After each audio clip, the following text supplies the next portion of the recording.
everyone, I'm Jacob. I play Tithla. She's a ranger. Tithla's in Barovia because she's tagged along with some friends and somebody needs to look after them.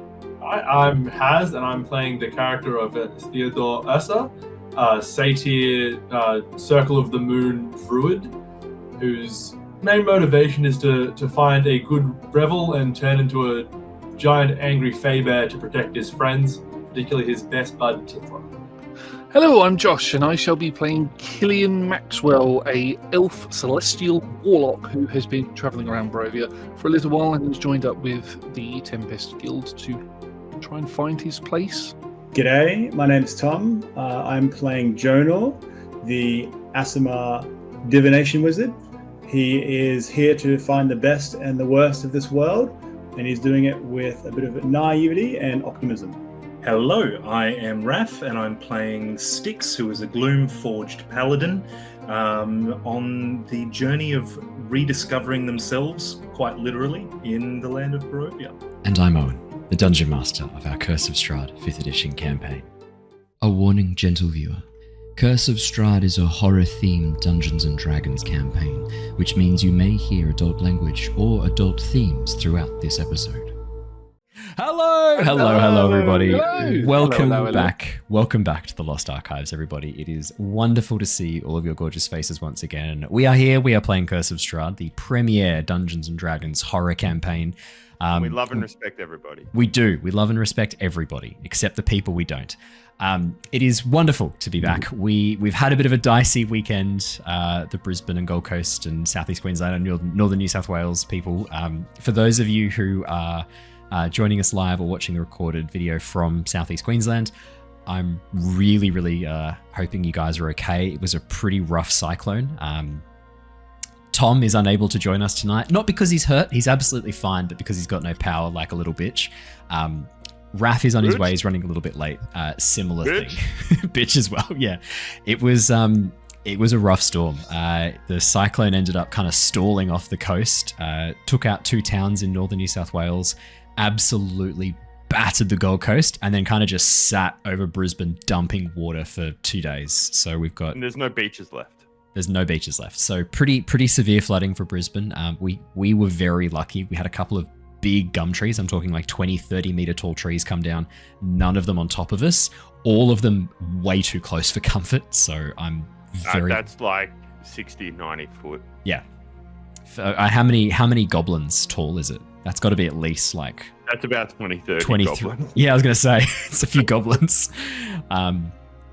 Yeah, How many Danny DeVitos? Real question. How many Danny DeVitos? About the same. Probably 30 Danny DeVitos. That's a lot of Danny DeVitos. It was a lot of Danny DeVitos. Too many, some might say. Yeah, it was Not no. enough. Exactly. Yeah, it was pretty dicey. Definitely the Saturday night in particular. I've got a few videos. If you want to see them, I can chuck them up as a short. But basically, it's just gum trees. Yeah, massive gum trees bending at about a 45-degree angle towards me, and me being like in the corner. Yeah, it was a bit spooky, but we got through it all okay. No damage to the house, very minor damage to the fence. Who gives a shit? The fence is like 40 years old anyway, so I couldn't give less of a shit about that.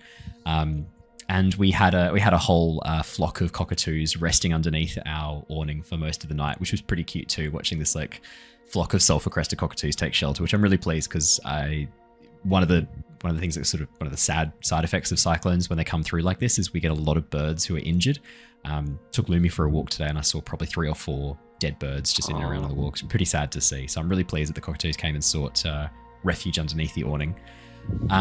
For those of you who are watching the visual side of things, not the podcast listeners, I do probably need to give some sort of like flashing lights or seizure warning for Jacob's camera Or tonight. epilepsy. Epilepsy warning, yeah. I don't know what's going on with Jacob's camera, but it's like a fancy disco in there. Every so often he just kind of like, he's muted too. I think his microphone's also doing it now too. I hate you, Owen. Thank you. Thank you very much. As we've discussed in Australian, that's the equivalent of like you're a close friend and I respect you. So I take that. Yeah. Good one. Yeah, so we got through the storm okay. Looks like it's all going to be all right, thank goodness. But yeah, the beaches are pretty devastated. There's been some massive tidal erosion. I'll take some photos when I head down, but it's sort of like 2 or 3 meter drop to the beaches. That's how bad the erosion was. The beaches are just gone. It's going to take a while to recover, which is a bit sad. My favorite thing about the Gold Coast was heading to the beach. So, yeah, hopefully. Oh, well, you can move back down south now. There's no beaches in Melbourne either, mate. Don't try and not unless I want to go for like an hour long drive. That's true. It's an equal amount of beaches. Fair point. He's got me, ladies and gentlemen. He's played me well. Yeah, so it was pretty rough. But yeah, if you're interested in seeing any of the footage, I'll chuck it up to YouTube short. Let me know. But yeah, there's some great shots of the trees just going straight down at about a 45-degree angle, which is always a bit spoopy. Yeah. But we made it through okay. Other news to share. I think I said about Tom and Raph. Tom's not joining us tonight. Raph will be with us shortly, hopefully, depending on how his situation goes. We've got everyone else here tonight. Oh, yeah. I wondered why I still had like one more frustrating thing to share. D&D Beyond. D&D Beyond is down. We are making do with Roll20 once again. This isn't our first rodeo. We are, once again, dealt the hand of D&D Beyond not working with very little notes or notice. I believe they posted, I'm trying to look, it was like maybe half an hour before they took D&D Beyond down for 5 hours. So thanks a lot, Wizards. Yeah, thanks for that. We'll be using Roll20.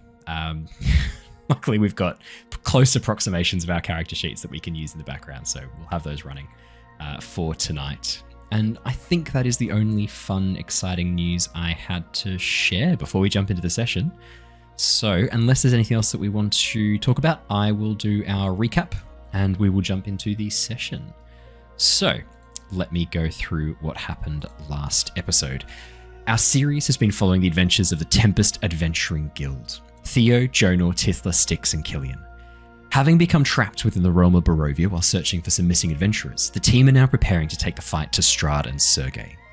Invited to dinner at Castle Ravenloft, the team have made a deal with Strahd in exchange for their safe passage out of Barovia. With the werewolf pack of the Svalich Woods currently splintered and no longer paying tribute to Strahd, the team have been sent to hunt down the rebel werewolves to the north of Lake Zarovich. Without knowing the exact destination, the team decided to make a detour via the village of Valaki, planning to take a boat across the lake and save time on walking. After arriving in the town, the team recruited 2 outlanders to the team, Blood and Axel, who had demonstrated some sailing skill and experience with the monsters lurking below the lake. With a shared goal, the group began to make their way down to the docks and secure transport across the lake. Arriving at the northern gate, the team got chatting to one of the guards, learning a little bit more about this ghost ship they had all seen, and gaining access to a boat they could borrow in the morning. Making their way to bed, the team awoke feeling refreshed and energized, a clear plan in their minds on how to proceed. Blood and Axel checked in on Simon, getting permission to use his boat and a lead on someone with some more information about the lake, Dockmaster Greta. Meanwhile, Tithla headed to the monastery with Styx and caught up with Father Lucian and Ismark, learning some key clues about the werewolves and some missing children in the process. Meanwhile, Styx bumped into Blinsky and gave him a bit of a fright before realizing the figure in front of him was a descendant of his creator. Spooking the Toymaker something fierce, the situation was diffused by the arrival of Tithla, who dragged Styx away. Sharing what she had learned, the two then made their way eastward to investigate the farmstead where the most recent disappearance had occurred. While Tithla interviewed the parents, Styx made his way around the outside of the house, spotting wolf tracks around the property. With the family still under the threat of the werewolves, Styx handed over quite a significant amount of gold to get them inside the walls of Valaki for the night. Meanwhile, Jonor and Killian made their way back to the stockyard, trading away some unneeded items to Gunther in exchange for a new sword for Killian. Keen to talk to the Vistani, the duo made their way over toward the caravans, surprised to learn that Madame Ava was travelling with this troop. Chatting with the fortune teller, Killian and Jonor shared their discovery of the Vistani body and locket they had found along the road, and learned a little more about the dark powers responsible for the current state of Barovia. As Madame Ava began to advise Jonor on where next to head, Killian began to suspect there was more to her intentions, pushing back a little to get more information before committing to any action. Back at the docks, Blood and Axel caught up with Dockmaster Greta and learned her tragic history with the ghost ship. With her tale still hanging heavy on their minds, the duo worked with some locals to convert their 2 boats into a speedy catamaran and outrigger, hoping to cut across the lake without attracting too much attention. As they finished their work, the new craft now needing only a name, Axel spotted the tendrils of mist forming across the lake once more, the blue-green light of the ghost ship shining through the fog. And that is where we left off last session. We're going to jump straight back in with Blood and Axel. As the two of you stand on the docks, your catamaran sitting proudly before you on display. The space at the front for a name, I'd say probably like a name plate has been positioned, but no name has been painted on yet, as you were going to take a bit of time and think about a name for the boat. As you look over the area of the mist, as you look across the lake, Axel, you're the only one who notices this at first. You can see this dense fog beginning to form at the far end of the western shore, tendrils reaching out almost like tentacles of some vast sea creature, before this blue-green light begins to rise across the waves. And your perception check was an unnatural 20. You see this light start under the water and then rise, and as it breaks the surface of the water, suddenly the ghost ship is there. The creaking wooden hull covered in what looks like seaweed and sea grasses, even some like clams, oysters-looking clams stuck to the outside, maybe mussels, freshwater mussels, sticking to the outside as water pours off them. The ship rising up out of the fog, moving silently as its tattered sail, this blood-red sail, flaps in the very sort of meager breeze. Silently, you see this ship. At this point, it's probably about 200, maybe 300 feet away from you. It's a decent distance away as it slowly sails through the fog, not towards the docks, almost parallel to them. What would you like to do? I think, seeing that, my first instinct would be to know if I believe my eyes. It's an unnatural thing that I'm seeing, so my first instinct is to question if I'm seeing some form of impressive magic on a magical ship, or if my eyes are to be believed, or if this is what I suspect it to be, which is an apparition. Axel, I'm going to use your unnatural 20 for this. I'm happy to use your existing roll as you gaze across the ship. What you're looking for to determine whether or not this is an illusion, and given that you spent some time working as a guardsman, one of the Bursar's guards for the Unseen University, I would say you've had your fair share of trying to tell the difference between illusions and real life. Students often would try and sneak out through the gates at night after the university gates are shut, using illusion magic to try and distract the guards, the Bursar's guards, to stop you from stopping them from sneaking out and having a beer, or accessing places they're not supposed to. So you've had a bit of practice telling them apart and spotting those differences. And sure enough, Axel, you see them. There's no water displaced around the bow of the ship. The fog does a really good job of hiding this, but as you look across, you can see no waves, no wake. A ship this large should be sitting lower in the water for a start. It'd be heavy. It would have to be heavy, but it's gliding almost effortlessly across the surface of the lake. There's no bow wave, there's no wake coming out from behind this boat. That's already a bit suspicious. What's more, as you look, focusing through the mist is almost creating this cloud around it, making it hard to see whether or not there's any sections that aren't quite as solid, any sort of sections that don't quite match, but you can see, looking straight through, some of the denser parts of the mist are behind the boat, and you can see them. Which means it's not fully... It's translucent, not opaque, not fully opaque. Axel, this is some sort of apparition. Whether this is an illusion, whether this is a ghost, whether this is some other magic at play here, this is not a physical entity, this thing. You know that immediately. I think I'd elbow into the shin bone of Blood, and I would immediately direct eyes and mention the wake of the craft. Oh.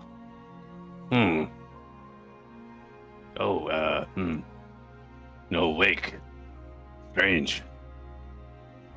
Must not be solid ship. Ghost ship, then. Ghost ship or no ship. I've seen many illusions in my time. Oh. As I'm kind of as Axel kind of gets my attention, and kind of knowing what I know about the ghost ship and how it's appearing, I'm going to look for any other vessels or craft that are out in the ocean at this point.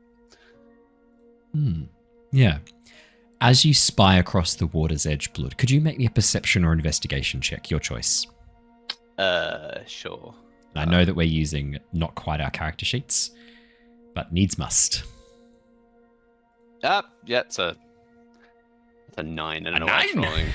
both. As you gaze out across the lake, your eyes sort of following the line of the horizon really quickly, scanning rapidly, Blood. You can see at least one fishing boat nowhere near the ghost ship, much closer inshore, probably about sort of maybe 60, 80 feet from the shore over towards the eastern bank. But again, much, much closer to this southern portion of the lake where you are currently situated on the docks. You can see that they've spotted it too. They are pulling in nets and they are rowing back towards the docks as quickly as they can. Whether there's anyone else or not, can't really see or spy. The fog moving in front of this ship is so quick and so thick. If there was anyone else out in that region who was close to it, they're obscured from view now. They have already been swallowed by the mist that this thing seems to shed in front of it. The other thing which might be harder to determine would be, because I guess time is kind of the hard thing to track where we are. There's no sun. Yeah, it's all cloud, right? So it's hard to tell. Yeah, I was gonna see if there was like if this was happening at the same time it did like the previous day, but I don't know how easy that would be to determine. Can you make me a survival check? Yes. That's a very good question and different to just perception. Yeah, let's see if you can kind of figure out if there's any patterns that might correlate to the last time you saw this thing. What did it go through? Not yet, but I'm sure it's on its way. That's a 2. That's a 2. Not rolling super well tonight. Sorry, Matt. Roll 20 no. clearly does not Doesn't approve. like me. We weren't polite enough about it. Or maybe it knows that we're desperate and we're using it as a backup. It's like, I'm not backup. I'm your primary VTT. Yeah. Blood. It's hard to tell. As you said, like, as a Meloran orc, you've spent a lot of time tracking and wayfinding, using the sun, using the stars, using the currents. There's no sun and no stars. All of your celestial guides are gone. And what's worse, like, you've seen this moon here. You're far more used to tracking based on 2 moons. On Nostea, you've got Eleanor and Phoebe, the twin moons that kind of orbit in this almost like a rotating dance. Far easier to track their motions. You've had a lot of practice. You know what you're doing with that. This single moon is kind of throwing you off a bit. And it's far larger as well. Eleanor and Phoebe are much smaller than this moon. This moon's sort of at 1.5 times our moon's size. It's quite big. Very obvious in the sky, even through the cloud cover. You don't know. Maybe it's the same time, but like it feels like it's mid-morning at the moment, early to mid-morning. Last time you were pretty sure it was afternoon, so you're not sure. Hard to tell if there's a time correlation here. Axel, what you think? We stay here or we go find others? I think we nearly finished the boat. I think we need to assemble everyone and get ready to head out on the water. If they are ready. I hope that the fact that the whatever is going on with that ship, it's passing now, which hopefully means it is not going to be around when we start our journey. Yeah, I Blood don't like this ship. Blood think it is no good. But Blood unsure how we deal with it. I've got a question, Owen. Would Axel have had any experience with ghosts, with any sort of like incorporeal beings that he's had to fight in his time at Oxford or anything like that would make him be like, oh, well, this is how you deal with it? Because I'm like thinking of boarding this ship to conquer it, but knowing it has no wake, I'm unsure if I could step aboard. Yeah, there's enough physicality to get on the board. Yeah, to get on deck. May I interrupt a moment? Yeah. D&D Beyond is back up. Is it? Hey! Oh, for how long? Hang on. Let's not get too excited. It's literally just come back up. I just Okay, refreshed amazing. and it's up. And I managed to get onto the main That's nice. screen, get into That's the nice. character area, and load Killian. Oh, it's all up. That's- Amazing. Great. Fantastic. Good. Such good. Very happy to hear that. That makes my life a lot easier for tonight. That is a good interruption. Thank you for giving And me that in other interruption. positive news, I've I apologize. now set up a second webcam, so hopefully there'll be no flickering. Looks like shit though, but no flickering. Oh, that's mostly Yeah, looks you. really bad. It's milky as. Yeah, same level of shit, still mostly shit. So, thank you. That I'm is gonna that. go. You know I don't need to be here. This is my Monday night. I think we know you do need to be here. I have nothing else. Axel, yeah, good question. Would you have had much experience with ghosts? Probably not. Oxenford is a big city for sure, and occasionally people die in ways that allow their spirits to hang around with unfinished business. But it's not normally something that the guards would be sent to deal with. Jacob? There was no great ghost invasion of the Unseen University No. that Hasn't I'm been aware like- of on my, it's not on like- my shift. Yeah, no, the ghost didn't escape the amber orb of like spiritual cohesion or something back in like 08 or something. Yeah. Wait, what Jacob, do you mean? That you had a totally question? happened, right? Yeah, in all seriousness, download your character sheets. Yeah, everyone download your character sheets. Yeah. Yeah. Good Right call. idea, actually. I'll download Raph's while we're chatting. That's a really good call, and I can just send it to him. There it is. Okay. Yeah. So Axel, probably not direct interaction with ghosts frequently, but I don't want to rule it out. Can you roll me let's say a D100? I'll do this as a percentile dice and see if you've had much experience with ghosts. I think that's fair Sure. enough. I'm going to just roll that straight on. Yeah, just roll it straight. roll for 20 because my Yeah. D&D Beyond is 30. go. Okay. There Yeah, you go. Not 30. so much, Axel. You've not been in a position where you've really had one-on-one experience with ghosts to the level that you are able to identify and know their features in great detail. It doesn't rule you out from making an Arcana check or something like that to kind of figure out what you can learn about them or what you remember, but more so from your experience, you won't have had that like very intensive experience. I'm going to say as a ruling, normally when there are problems with specters, wraiths, they're normally dealt with by members of the priesthood. It's kind of something that the clergy deal with, whether that's the clergy of Arathis, whether it's Palor. It's normally one of the gods of, one of the more sort of worshipped gods of Oxenfurt. I think, with that, I think that in my mind, Axel thinks of the party, thinks of who to speak to specifically about dealing with the incorporeal ghost ship, knowing that that is definitely a threat that we are potentially going to need to face in traveling on the sea. So I'm going through the party and I'm like, oh, not the little girl. Blood and I have traveled for a while, and I know that Blood probably has a similar experience. And then I think of the rest of the party, and I think any one of them probably are the one to ask. I've heard them all mention faith or good and evil, so I just put it in my brain to talk to them when I see them next about like what strategies they would suggest, because I've seen these things, but I've never had to be the one that responded to them directly. Jonor was a researcher at the Unseen University, and he has demonstrated some knowledge of magic. I would say that you kind of know Jonor's possibly a good person to go to if there's things you want to know about magic or other aspects like that. Jonor. Otherwise, if you're looking for knowledge of like the natural world and things like that, Tithla seems to be pretty clued in about that. Yeah.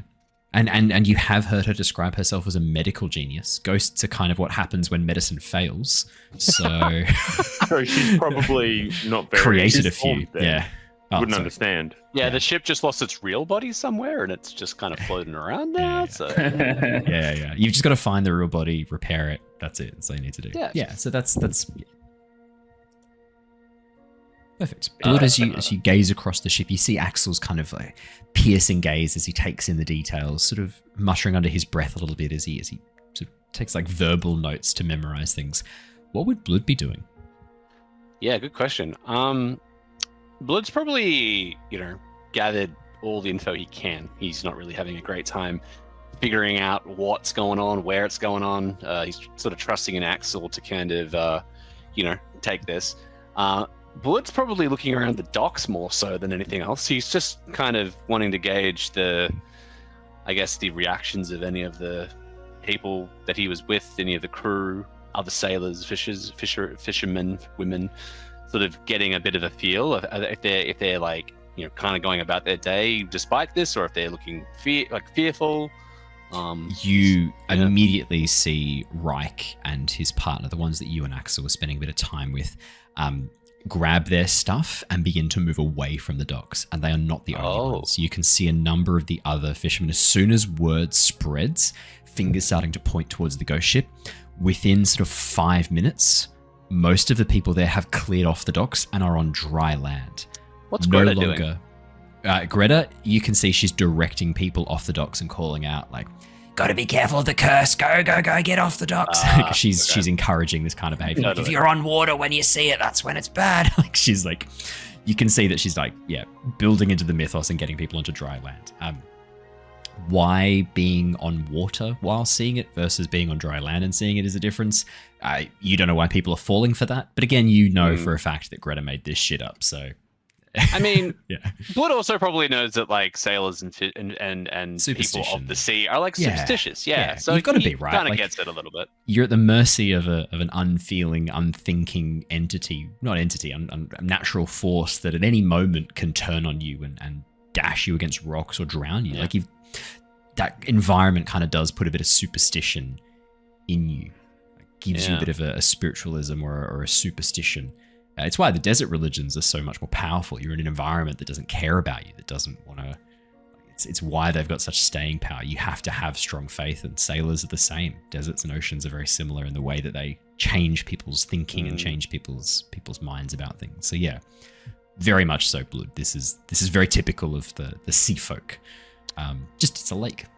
Blood is probably thinking about all the pieces of information that he has, and he sort of probably will look at Axel and go, "Blood don't think ship real problem.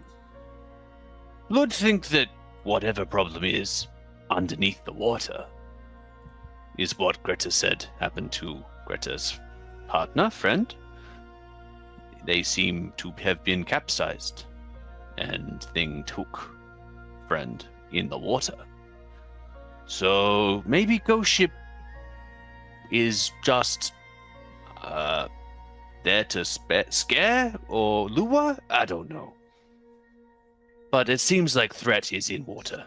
That is what Blood think." You're muted, Ash. I think on that. Sorry, Axel you're back. Sorry, that was my bad. Oh, just a bit of delay, but you're all good. I think on that,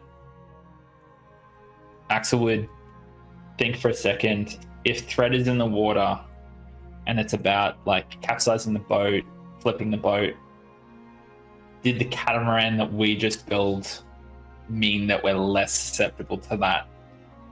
And he'd probably ask Blood, "Do you think that we will flip this? Is our ship safe from this?" It seems quite sturdy from... Blood sort of looks at the catamaran outrigger setup and goes, I think we... okay, maybe, depend how big creature is, but there's two kind of features you've gone for with the catamaran. One of them I think you did deliberately. One of them I don't think you did deliberately, but has worked out in your favor quite nicely. An outrigger obviously provides stability, 100%. Like that's what it's there for.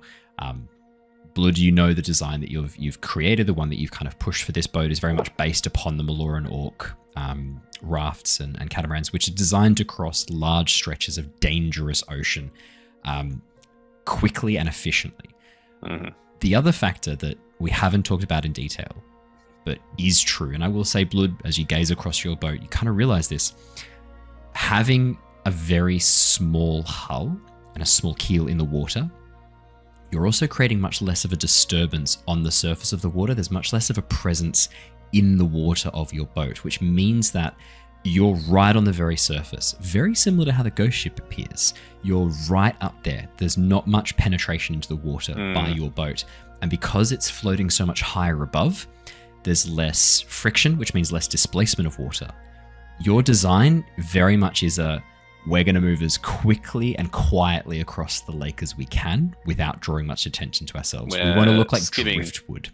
Yeah. Whereas that water. A lot of these other rafts, which are much more like rowboats or even slightly larger canoes, sink quite into the water. It's a full hull that goes under that surface of the water. This is very different. This is not a design the people of Barovia have ever seen before. You've kind of like introduced like a 2-hull catamaran style boat to them for the very first time in their lives. You can see a few of the sailors like looking around, scratching their heads as they gaze at this thing you've just introduced to them. You've got a large square sail in the center rather than the triangular sail. Your keel, your rudder at the back, your rudder at the back is just a single rudder out of the water that you lift and lower manually. Like, you've got a lot of control over this, and it's a lot of minimal contact with the water, this design. So you potentially... Blood does say, well, if creature is smart, there is one problem with design. And I just kind of point at the long sort of outrigger, like the actual wood that's connected from the main ship to the outrigger. If something hits this and breaks, we in trouble. Yeah. Okay, so protecting the 2 hulls is an important factor. Well, protect the middle, protect the support between the 2 hulls. Yes. Good. Big whack of a sea creature, if like a tail or like a I don't know, whatever could attack. If it hits the middle, we could be in trouble if they break. Yeah. That's a good point. Yeah. It's not in the water, so you're hoping that by being above the water, it's going to kind of avoid notice. If this thing hits the hulls of boats, if it hits the outrigger, that's not going to be enough to tip this thing up. It's just going to knock the outrigger up, and then it'll bounce back down. If it hits the main raft, again, same kind of thing. You've created almost like a pivot point where the boat should be fairly safe and resistant to being knocked over. Yeah. But it was a clever design. It was a clever choice. Everything that Blood has seen, though, suggests that there could be some pretty big creatures out there. So that's the only thing he's really worried about. Yeah, fair enough. You think we should stay or go find friends? I think we need to get... We're ready. I think friends were going to meet us here, but I would like to go... Blood would like to go find them. We need to get on ship quick. Yes, let's hurry and find them. I think they were heading up near the church, if I remember. Aye. And others were going to Vestani camp? Vestani. Maybe we go Vestani camp first, and then church. Whatever is closer. Sure. Aye. Okay. Yeah, whichever you guys want to do. As you make your way away from the docks, begin walking back up towards the main pathway, you watch as the mist begins to almost like thin out a little bit as the boat turns towards the north.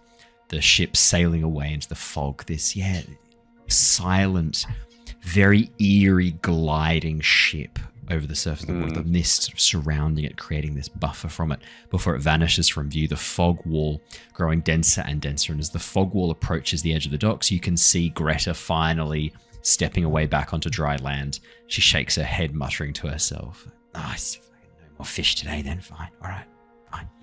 She makes her way back on, talks to the fishermen, and then as a group, they all start to head up with you as you begin making your way back towards the town. Tithla, let's jump over to you and Styx. Maybe I should should I try and delay a bit for when Raph joins so I don't have to do Styx's voice? Or is it too late? Have I already said your name and that's it? We're now doing... No, we can delay. I'm happy to just hang out. I don't really have much going on. Okay, sorry. That's just kind of who I am. let's jump in with Killian really quickly. Then we'll Okay, come I'll back stop to talking then. we'll come back to Tithla in a moment, just in case. Sure you will. Raph's power starts up and he can rejoin us, because I would rather not do Styx's voice tonight. Killian, you are currently inside the caravan, the opulently decorated, very hazy, incense-filled caravan of Madame Ava. As you sit with Jonor, yeah, it's still tickling your nose a bit. This heady smell of spices and incense, very sort of strong cinnamon, cloves, nutmeg, and allspice, and then this very woody, almost like oaken incense burning through the top of it. The room filled with this haze of smoke. The cup of tea in front of you that Madame Ava has poured for you can see is warm. There's a little pot of sugar on the side. Looks like a very dark leaf tea. The tea is this very very rich black, very much like a Yorkshire Gold or a very sort of. It's a mixture of different leaves. You don't think it's a single origin leaf. Really getting it. Oh yeah, you are British. I've got to do a proper description of tea, right? Like I can't just. I just appreciate the fact that you said Yorkshire correctly. Yeah. How do you say that? Americans say Yorkshire. Ugh, gross. Sucks to suck, I guess. As you look at your Yorkshire, trust me. yeah. As you look at your Yorkshire, to be fair, I did spend 6 months in England as a young lad, and I've been there a couple of times later on, so I should have some of the accent down right. I can even say Worcestershire. No, I'm kidding. Worcestershire. Oh, I can say what Worcestershire. you mean It's to okay. say is, "Oi, governor." It's too funny not to mispronounce Worcestershire. Or Worcestershire as well, if you want to do the full version of it. As you, I know, like I got him. Look at him. Watch your sister. What? As you are sitting there sipping at your tea, I believe where we had left off with you, Madame Ava and Jonor, was you kind of pushing for Madame Ava to give you more direct guidance towards the werewolf den, where exactly you wanted to head on your map. And as Madame Ava pulls out a small, strange metal, almost like a tapered cylindrical device, not something you've ever seen before, on this very fine silver-looking thread. She pulls out this device. I think we'd left off Killian as you were like, Jonor, learn this. As you sort of plonk him down right in front and try to get her to show off what she's currently doing. As she hears you say this, she sort of turns and laughs a bit, squinting at you through her cataract-ridden eyes. Dowsing is a skill that takes a long time to master. It is not something one just picks up from observation, but I am happy for you to observe. Now, I need a moment of silence and stillness, please. You have a map? Yes, we do, yes. Place it on the table. Let me clear some things. And Take the map out of Jonah's pack and play it. Yeah. Jonor pulls out his map. Yeah, I've got a map we can look over. He places it down. As she clears some of the teapots away, clearing a bit of a space in the very middle of the table. Now, I need you both to clear your minds, focus on what it is you want to find. Hold the image in your mind closely. Think of nothing else. And you watch as she closes her eyes and then, holding out her hand, lets go of this tapered cylindrical device. As it drops from her hand, it begins swinging sort of wildly and chaotically from the silver chain around her middle finger. Killian, what do you hold in your mind? What is the mental image that you hold in place for the dowsing? Oh, a werewolf. What? Can I have some more specificity? What do you see in your mind's eye? Or are you gonna do a fucking? Killian doesn't have visual imagination. He just has words. He thinks the word werewolf. Give me visual. What do you hold in your mind? What's the image? I think it goes to I think it sort of flicks to a memory that Killian has when he was a child in the streets of Neverwinter in Faerun, because that's where he's from. Yes.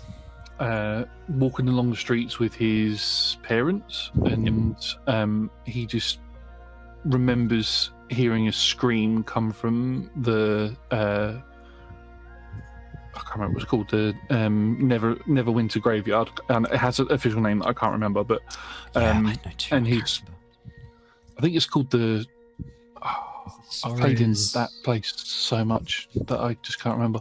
Sorry, I'll find it. Never Death Graveyard.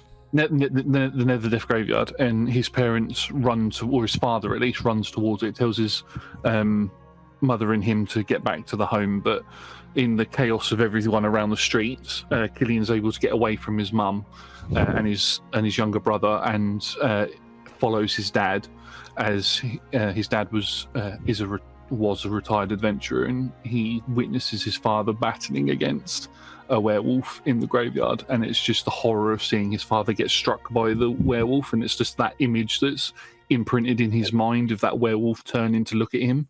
Yeah, so his it's like father killing it before. Hulking form, much larger, right? Because you're remembering it as a child remembers it and saw it. So this enormous hulking form, far more monstrous, like razor sharp teeth, a more bloodied, open, glowing golden eyes as they stare through at you, this like shaggy blood matted fur, and enormous claws scraping against the stone as it turns towards you. How a child would almost see a werewolf in this moment, Killian, as you hold that in your mind's eye. I'm happy to reveal what Jonor pictures, given that Tom's here, and Tom's not here, and I'll do his character. Jonor pictures like the anatomical picture of a werewolf he's seen in a textbook. Like it's like the Vitruvian Man, but it's just a werewolf, like splayed open, half human, half werewolf, half wolf, as he kind of holds this in his eyes, like thinking through the anatomical. Saying that, the other measures. image would be the dead werewolf that we saw up in, or the dead parts of the werewolf that we saw up in the Abbey as well. Yeah. Oh. Yeah. As you hold these images in your mind, Killian, you hear the sound of this chain, this metallic thread clinking for a moment. And Madame Ava goes, Good.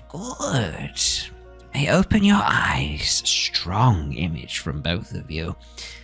Gaze upon the map and we shall see where the divination takes us. You watch as the device, this plumb bob, begins to swing faster and faster, almost spinning a little bit, and then all of a sudden it snaps to a point about a 30-degree angle from her finger in the very middle of the map.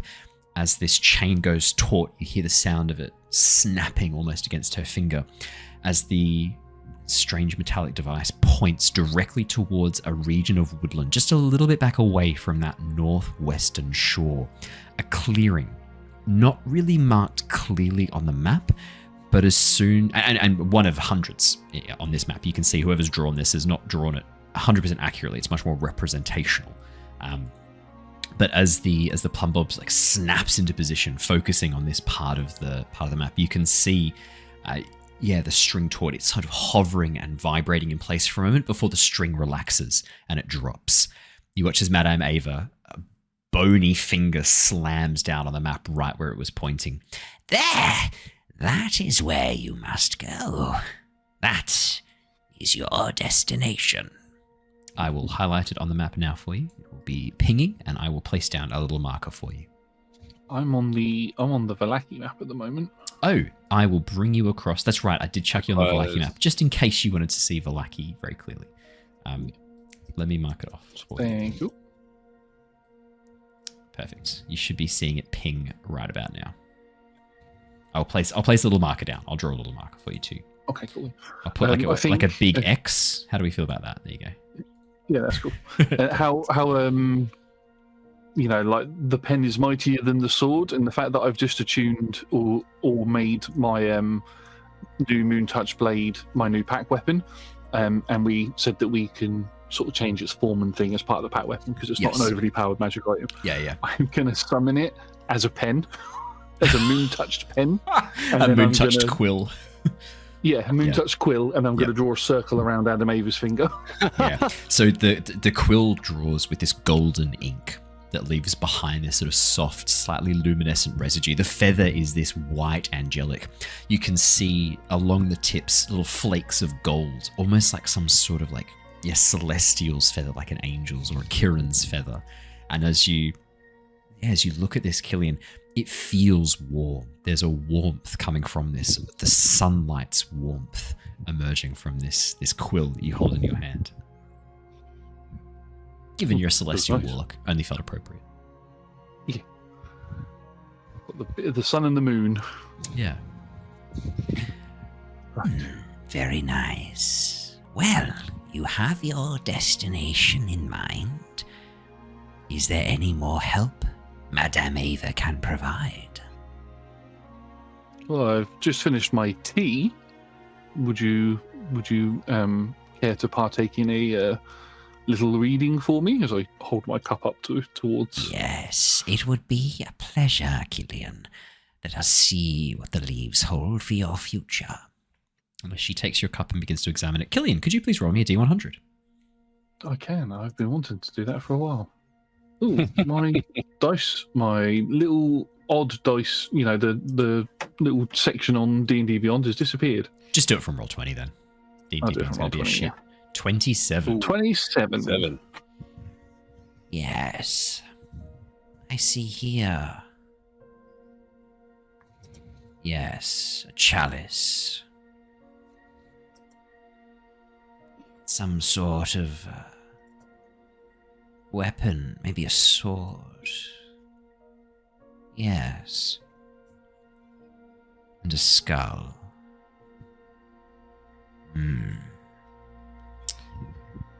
Together, these items indicate great danger in front of you. The skull, of course, means death, or undeath. You will face creatures that might spell your death, or are of death themselves. The sword is combat. Face against a foe and stand tall and stand proud. You will be fighting, given the chance to fight for your life. The chalice is a treasure. Perhaps some object or knowledge. Perhaps some secret. Strange reading, to be sure. Caution, I would advise. The sword matches the card that I drew last time I was here. I drew the card of the warrior, and then we found Styx not long after. Indeed. You watch as she pauses. You did a previous insight check on Madame Ava, Killian, that was quite good. I'm going to rule that continues forward a little bit, because it was only, in-game time, it was 2 or 3 minutes ago. I know it was a week for us, but it was only 2 or 3 minutes ago in game time. You watch as she pauses for a moment, and you can see she's weighing up what she's going to say next. She's thinking through. And in this pause, there is a moment to speak up if you wanted to. She kind of pauses for a moment, as if weighing up her words very carefully. Please be honest. Don't hold anything back. It doesn't benefit us to be coy at this point if we are aligning ourselves against the darker forces of these lands. This Styx. When I try to scry, when I try to gaze upon him, I see 2 forms. One of the skeletal figure, the man.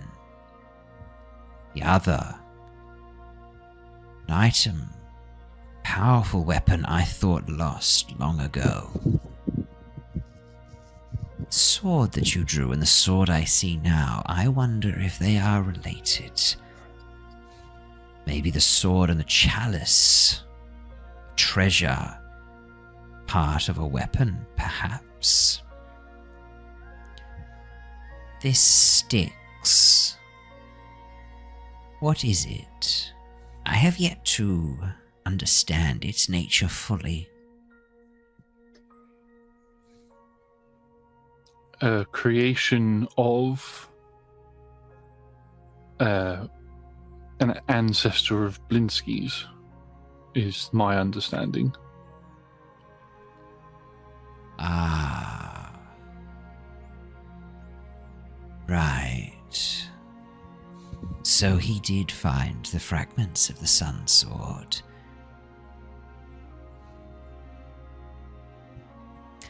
The Sun Sword is a powerful weapon. It had a mind of its own, and it was consumed with a thirst for violence against those who had sworn themselves to the dark powers or creatures of their ilk. Creatures of necromancy, creatures of the night. It had one purpose burned into its construction: to burn them with the light of the sun. Watch your companion closely. If any fragments of the sun sword still remain within this Styx, it will be burning with a rage, a drive to slay any creature it sees as unholy.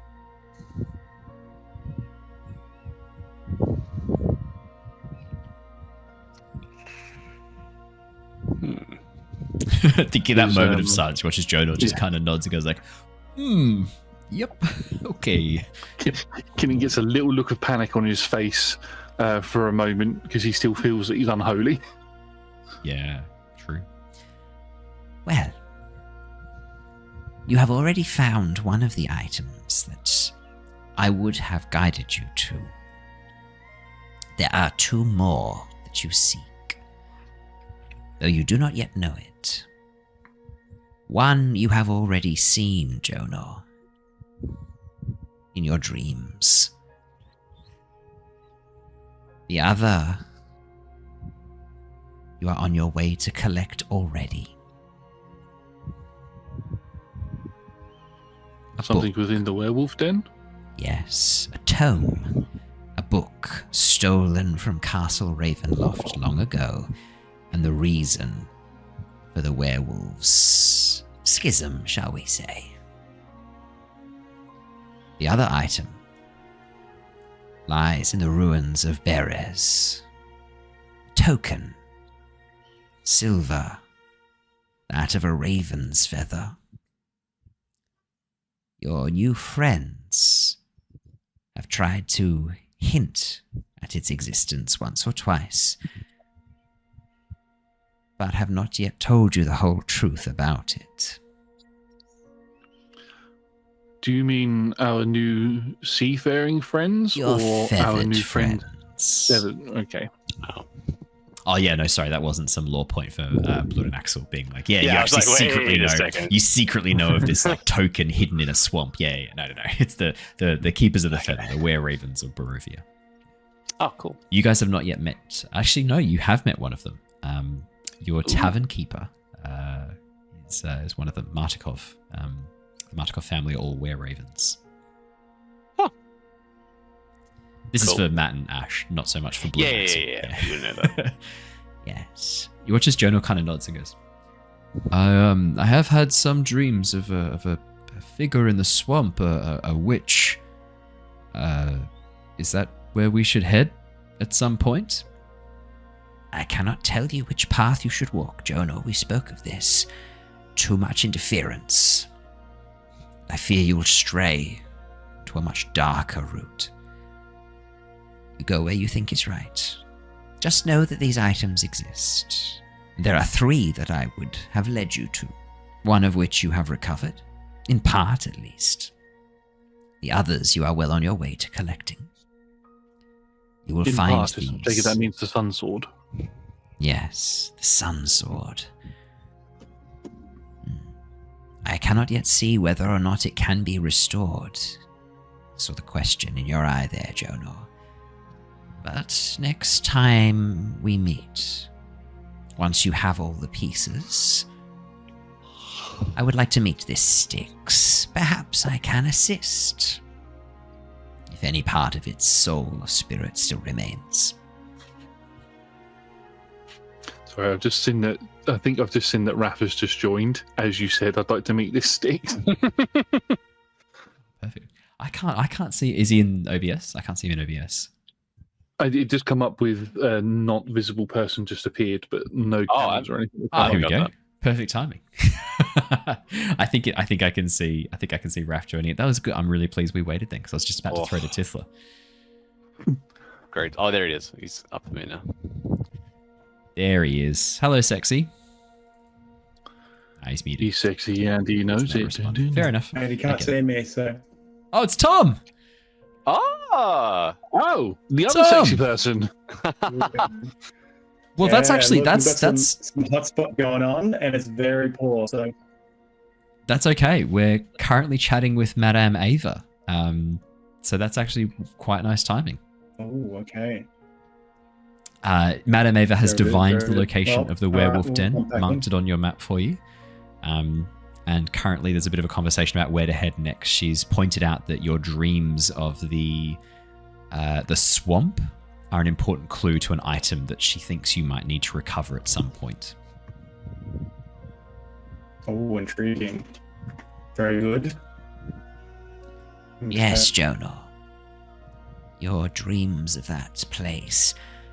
I think you're already kind of tuning to what you need to see. Your third eye granting you insights into where you need to head next.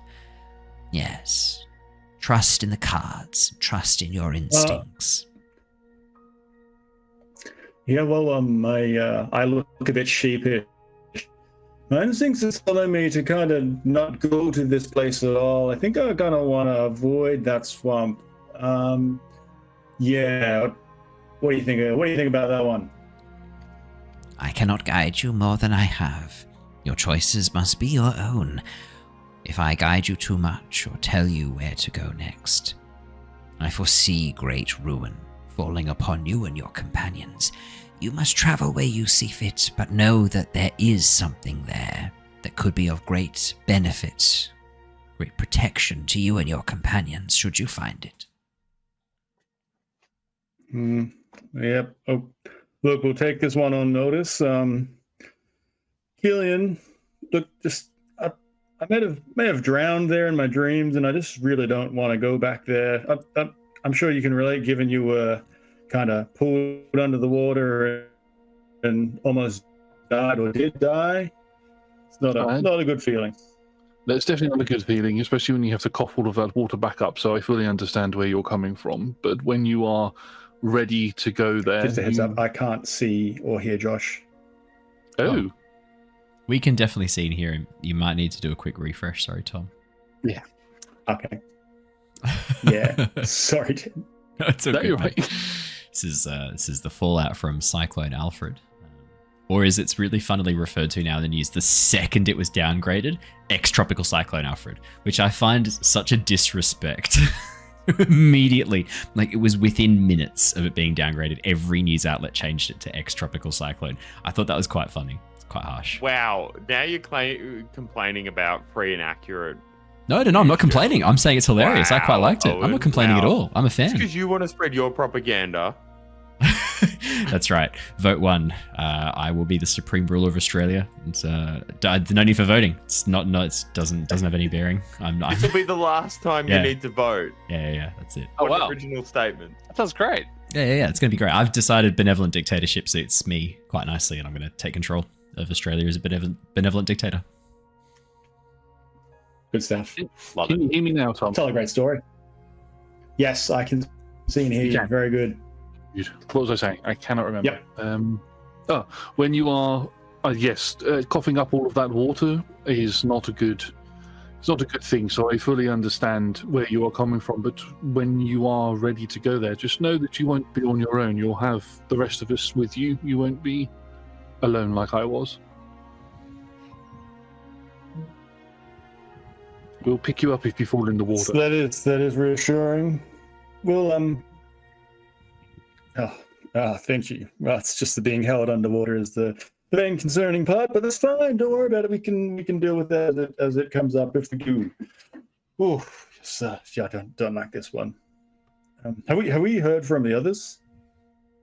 You're still in Madame They're Ava's collecting a boat, right? caravan. Yeah, maybe you're not sure where they're up to. Yeah, you are sort of away from the others in Madame Ava's caravan. As you sort of turn towards Jonor and talk, he watches Madame For Ava, sure. like reaches out, hands Killian back his teacup.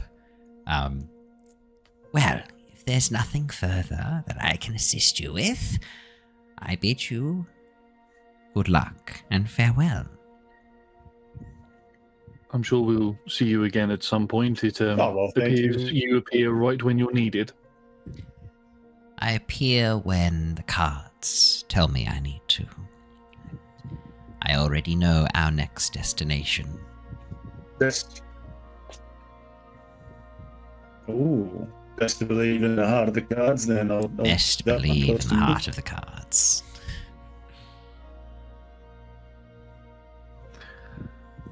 Good day. Well, that's all I need to know, Killian. I'm happy to hear. Yes, I'm very happy to leave as well. Styx, I mean Jonor. As you stand up, begin making your way back out. You handed over the... Did you show Madame Ava the locket? I don't think you did you? No. You just spoke about the... Didn't mention it. Didn't mention it at all. Only they're coloured. No. Yeah, just spoke Yeah, about I mentioned the bodies that we found in Argynvostholt, but didn't mention the locket. Yeah, cool. As you make your way out, I was trying to remember, because I know you spoke about originally planning to show it to her, and then I just want to double check you hadn't, because I didn't think you had, so that's all good. As you... Yes, Jonor found the Von Zarevich. Was the Von Zarevich name on the locket or within the locket? Yeah, that's right. Perfect. As you make your way back outside the caravan, closing the door behind you, and heading back towards the town, let's jump over to Tithla and Styx. I'm back. She's back, which does mean I'm going to have to do Styx's voice. Tithla. Yeah. As the family begin walking away, guiding their children, throwing their few Don't meager forget to tell your possessions. neighbours about the legumes. You did say that at the end of the last session. As they throw their meager it's possessions. Callback, Owen. It's pretty common in comedy. Maybe you've heard of it. Probably not, actually. Yeah, as they throw their meager possessions together and begin making their way down the main road back towards the town of Alaki, you watch as Styx turns towards you, sort of nodding. What What would you now? like to do, Styx? Oh. I was going to ask you. Should we try and follow the tracks? See where that goes? There are many. I think that could be good, but there is a chance we could get lost. Okay, well, what if we just spread and try and follow them a little bit to get an idea of where they're going? So that when we go back to our friends, we can say, hey, they went that way, or at least you know which track. All right. Alright, you go first. I'll show you where I found them, but I'm not very good at tracking. That's okay. I'm a medical genius, so that translates to tracking. Was it? All right. Yep. Just ask me. Ask you what? Ask me if I'm good at tracking and if it translates from being a medical genius, because the answer is probably yes. Are you good at tracking? That wasn't the whole question, Styx. Would you like I to ran try out again? of breath halfway through. I don't understand. I thought you were a robot. You didn't have to breathe. I don't breathe. It's true. Okay. I feel like this is kind of a dead end. So why don't we just keep going over to the tracks and you show me where they are? All right. I have to play Styx as he's played, and unfortunately, this is exactly Styx is played with. Just the two of them together, a fucking nightmare. As you begin, exactly what he was doing. Exactly. Yeah. As you make your way over towards the side of the house, Styx sort of looking around before spotting the tracks once again. He leads you to an area. Yeah, so you hadn't really seen much of the outside rear of the house, Tithla, but looking over, you can see a lot of this foliage is quite dense right up to within a meter or two of the house. Again, it's very clear this family are struggling to make ends meet. They do not have the time to be clearing away a lot of this dense underbrush at the back of the house. And as a result, the forest has really started to grow and take back over this area. Styx very quickly leads you back to where he saw some of the paw prints. And as you have a bit of a look over the ground, could I please get a survival check? Please let it be a natural one. Please let it be natural. Can I have advantage? Why? Well, I want it. Styx will help. Yeah, you can have advantage. Styx will help. But also, favored terrain's not really a thing anymore, is it? In the new 2024 rules. Well, what else would Tithla be talking about? That's true. That's true. Yeah, you may have advantage because Styx is helping you, and he had already seen them, so he's kind of pointing them out. Hell yeah. Survival? Yes, please. Not medicine. Right. The first one was a 17. I know you said medical genius does correlate to survival, but it doesn't at all. 17 and Well, 19. tracking. We'll take the 19. 19's not too bad at all. Tithla's way better at this than medicine. Oh, really? Yeah, That's pretty funny. On survival, she's got You should be a trying +2 to. on medicine. Why aren't you trying to push like survival checks instead of medicine? Like I use my knowledge of like bushcraft to fashion like a poultice to slam onto the wound. I don't know if you've ever heard of playing the character Owen. True. It's fair. It's fair. It's very fair. As you look over the tracks to the, yeah, what Styx had kind of pointed out and what his assessment of them before, that there's a number of tracks probably across different ages, so that they've been here for a while. Some of them up to a week, some of them less sort of much more recent. He's spot on. It's a lot more information that you're getting from them than that, though. There's at least 3 different sets of tracks, and you can see that it's the same 3 wolves coming and going at different times. The paw prints as well are much larger than your average wolf. You think that you could probably discern, looking at these and comparing them, these are much larger. The toes are a bit more spaced apart. The claws much deeper and longer. You do think you could help discern this if you needed to. Like, be able to tell these from normal wolf tracks, for sure. Could re-identify. Yeah, could re-identify. Yeah. Okay. And do they all go off in the one direction? A lot of the older ones kind of mill around, not too far from the bedroom. But as you track the newest set of tracks, Tithla with a 19, you quickly spot the most recent, newest ones. One of the sets of tracks is deeper. Maybe indicating Carrying. Yeah, heavier paw print into the mud. Can we get a? Oh no, we know how long ago it was. It was a couple of nights. Yeah, 2 nights ago. Um. And this lines up. Okay. As you look at the paw prints, it hasn't rained. Looking by the damp earth, you think, Yeah. 2 nights ago is about right. And do we have an idea of where they go? Yeah, Like, you can see them. We would have kept going. You can We see them could keep arriving. tracking them. Yeah, you can see them sort of milling around, moving around outside the window, moving up to the window, and then the paw prints vanish for a bit, and then they come out much heavier, and you can see them heading around towards the northwest of this area, immediately back into the dense forest. As you begin to follow them with Styx, you can see that they are moving very quickly, rapidly into denser and denser underbrush, heading towards the north and vaguely west, almost towards the edge of the southern lakeshore.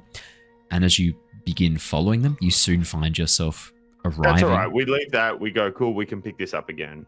Oh, cool. We're Okay, not so you're not that going to follow them foolish. too far. Not that foolish for once. Okay. Cool. First time. As you get, as you get towards Okay, the edge of the Styx, I think denser. they go that way. Do you think we should go that way, or should we go and find a friend and bring them this way? I know they want to get on a boat, but this is more important, right? Well, it depends where they go. Could you elaborate on that? Well, if they go to the same place as the boat, we may as well take the boat. Do we know? So we should follow the tracks more. Is that what you're saying? All right. Okay, we follow the tracks. Cool. As you begin following the tracks, it soon leads you towards much lower lying land as you begin to walk down the sides of a few embankments, heading into a patch of the forest that is much more open, following an old dried riverbed that opens up to the edge of Lake Zarovich. As you stand there on the lakeshore, reeds and rushes taking up a lot of this sort of foreshore area of the lake. You can see over towards your left, over towards the west from where you are, the docks set up. A lot of activity and movement, not on the docks, but just back from the docks. It looks like there's a lot of people kind of milling around, moving about. And you do spy Axel and Blood standing in front of what looks like a very strange raft with like two like keels that go in the water, large square sail. It's a weird looking raft. You've not really seen anything quite like it before. And you can see Blood and Axel kind of milling around, pointing out at something on the lake. And as you look, you see the dense mist moving across the shore of the lake, vanishing across to the northern part, before Blood and Axel turn about and begin walking away back up the pathway. The tracks move along the side of the lake, turning right rapidly and following the shore towards the north. Okay, continuing away from town. Continue. Yeah. So Around the other way. it looks like they sort of made a bit of a beeline north, following the riverbed, slightly west, north and northwest. As soon as they hit the shore of the lake, moving around the shore of the lake towards the east, almost curving back over. Away cool. from so the they got town to and the the docks. coast or the shoreline, and they went right away from town instead of left to town. Yeah, basically. exactly. Sweet. All right, Styx, do you have a big stick? I can get one. If you could, that'd be wonderful. Thank you. All right. Styx goes over to a small, like, spindly tree on the shore, places his hand at the top of the tree, pulls it down, shredding all the branches and trees before reaching in and tearing uprooting the tree. Here you go. Thank you. Can you put that end, pointing to the top, just here into the ground? All right. So that we can see where to come back to, because you and I could find it very easily, but the rest of our group, sometimes they're not the cleverest like us. You watch as Styx rotates the tree 90 degrees, so the roots are now splayed out at the top, and then jams it into the soft, loamy soil at the edge of the lake. Okay, now we got a marker. Well, let's go back to that little town. I don't think that family would have told the neighbors about the legumes, so we should probably go and do that. I think that is a waste of time. I saw our friends over there. But they were going away, and we have to go back. But we could just walk towards them. They're just there. I really don't think that I would waste time in a very serious condition. No, we're on a time crunch. We have to run. Run! All right. Styx just immediately begins running towards the... No, don't run away from me! Styx begins running towards the pontoons and the docks set up over towards the side. Okay, bye! Are you coming? I'm trying! This is as fast as I can Styx go! will turn around, bend down, pick you up, and begin running, putting you on his shoulders. Jacob, no! Oh, no, you're good. You can keep up. Okay. He put you on Jacob, I'm sorry. the one he that's would, normally dragging the team down. I understand. He would put you on Jacob as soon as he sees Jacob running along beside, picks you up, drops you on Jacob's back, and then begins running with these very careful sort of practice strides. Not sprinting, but this weird kind of jerking motion as he kind of leaps from one foot to the next, rushing forwards. This very almost stop motion animation-esque kind of movement as he rushes forwards. Blood Jacob and can go faster. Jacob can go 40 feet. yeah. You can overtake him if you like. Styx, keep up! I am Just keep going trying. ahead of it. Okay. Well, that's all that matters. You just keep trying. All right. I think we should drag out this interaction until we... You we get immediately break out through the underbrush onto the road, right in front of a large group of the sailors who sort of immediately shy back, this large canine-like figure bursting through the underbrush. Draco, Hello! not dissimilar from a large wolf at first glance. As soon as they all go, ah! There's this sudden reaction before they see you on the back, and as you call out, You know where my friends are? you can see, following up the rear, moving a bit slower, Blood and Axel. You watch as Tithla bursts through the underbrush. A moment later, still holding on to the branches that he stripped from the tree, you watch as Styx emerges onto the road and then just drops all of the branches just on the ground next to him before wandering over. Hello. Hi, friends. We have to go. Go where? We have to go and find the kids. They got stolen. Well, not stolen. They're just not with their families anymore. People were assuming they were stolen, but we I don't know. We don't know. That's not good. But we gotta go find them. Aren't we going across the lake? We Right. just built a boat. We're not. Blood built boat. What do you mean? What?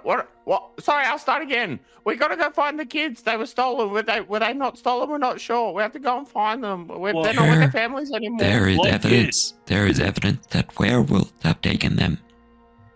Well, aren't we werewolves. Where the Are we taking the boat to get the werewolves? Yes, Aye. correct. Oh, okay. We don't know what's going on with the werewolves. We're gonna find out. That's what we're doing. We're going to get. We were coming to find you guys because we thought you were at the church and You did such a good job. We're right here. We found you. Oh, Nailed it. Okay. Well, let's go. where Killian and Jonor? Where they? Where'd that go? They were going to the Vistani to talk about the things they found. Is that this way or Go there. this way? Okay, my two new friends. I just need to impart this upon you. Huh? Are you ready to receive this? Depends. Axel gets in a defensive position. Excellent. primed and ready to go. This mission is an emergency. We have to go very fast. The first kid was stolen or went missing. We don't know if they were stolen. Tomaz, he's 7. He's a boy. We got Iris, 13. She's a girl. We got Jade, 11. She's a girl. She's been gone for 2 nights. There are 2 others. We don't have information on those. Presumably their parents didn't know who they were. And this has been over the last week and a half. So we're in a hurry. Blood just looks out towards the lake and the boat and then looks back at Tithla. Okay, where are we going? To the werewolf. Put a stick in the ground. What about Killian and Jonor? Oh, we gotta go get them. Should we go then? I'm not super good with making decisions, but that sounds like Let's go get them. How much? Okay. How much, prepper? Okay. All right. As you take off, Killian and Jonor, the 2 of you have been making your way out of Madame Ava's caravan. Was your plan where were you planning on heading next, you 2? We were all convening at the dock, so one gets a boat. So you guys are making your way there. Perfect. We're all, anyway. yeah. Tithla knows a shortcut, so she would have got off the main roads pretty immediately. Whoa there. This is a town in the middle of one of the most dangerous realms imaginable. There is not a shortcut through that palisade wall. There are 2 gates. That is it. Nah, through town. Just get off the main roads and get through. Oh, that's perfect. No need to worry. Streets. As you get to the main gate, before you even pass through it, you can see Jonor and Killian making their way through the front gate, waving at the guard really hoping that they they have were a chat already to. in town and we would have passed them. No. Thanks. As they... Who has the most movement speed? Who has the highest? Tithla on Dracob. I do. Which is what? Is that because it's 40? It's 40 feet. I can keep up. I can keep up. I have speedy. Stick sucks. Nice. Blood also has 40 feet of movement. It's just Styx Nice. then behind. Yeah, the 3 of you just sprinting to the front. As Jonor and Killian, as you go to walk through the front of the front gates down towards the docks, you see Tithla on the back of Dracob and Blood sprinting, and Axel as well, keeping up something fierce. His tiny gnome legs blurring into a fidgety, like one of those little birds. It's running as he starts running along the Imagine side. he's moving so fast that he's kicking up loads of dust around him. Yeah, So it's yeah. like one of those cartoons running really quickly. Yeah. Throws his hands back. Oh, is it Naruto running? Are you doing the full? Yeah, sure. How does that work with your shield though? It's quite a large shield. It's not quite. I don't know. Yeah. The fantasy world I want. Oh, okay. We still have to obey the laws of physics as I see fit. So as you lift your shield up, so it creates almost like a spoiler, push you down so you can get a bit of speed. Your arm's kind of holding the shield at a bit of an angle to create a bit of downdraft. Jonor and Killian, you watch as your friends, both old and new, run towards you rapidly, sprinting quite quickly. Surprisingly fast. Styx taking... Hello, we're in a hurry. We gotta go. Hurry up. Catch up. Bye. Kids have been kidnapped. So you just shout this out of the front gate of the town. You watch as some of the guards turn and look towards you. Tithla, you remember that you were told to keep this under wraps. This is not something that was supposed to be public knowledge. Has no idea. He's You remember, to stop a panic. Ismark did say we're trying to keep this quiet for the moment. We don't want people to panic. Yeah. Yeah. You remember that quite clearly. Yep. Yeah. Cool. Tithla didn't say anything. Yeah, that's all good. Just wanted to make sure. It's fine. Okay, what are you gonna stand there? Are you gonna do something? We're in a hurry. Go. Yeah, come on. Let's go. We have the location. Where are we going? We have the location to the werewolf in the den. ground. Yeah. What? Just come. Yeah. As Styx finally catches up, he's only 10 feet slower than you guys. As Styx catches up, not out of breath because he doesn't breathe, you watch as Styx sort of immediately comes to a stop and goes, We are looking for the werewolves, correct? Yeah. And we have their exact location here, and I hold the map up and point at it. Wait, what? What? All right. Well, that makes things a lot easier. No, what? No, we gotta follow the tracks that I spent a lot of effort trying to find. Well, we know where the exact location is according to this I map. guess But, we'll work but when we get there, we can follow the tracks. Yeah, when no, we that's a get better there. idea than me doing things. Does this mean we take boat? After all? Well, it's going to be quicker for us to get across the shore. Josh quickly checks them out. It's infinitely quicker to take the boat from where you are. And I'd rather not walk around the outskirts because that's right near where I. Yeah. So yeah. Yeah. Blood looks so happy. Didn't you cark it on the left? I think it was the right. That's where wasn't we've it? got to go on the left. Yeah. Sorry, no, you're right. Over towards the west. It's like pretty much this square here. I'm figuring it on the map. Is pretty much where. That's sort of that western point of the river bend.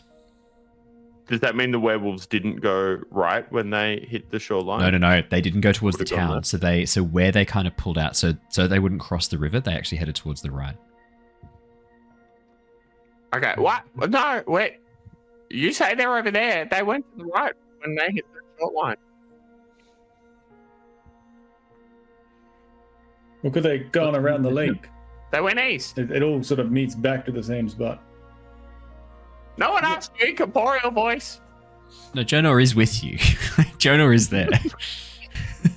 To me, you're just an incorporeal voice. So, take boat or not? Yeah, well, Blood confused.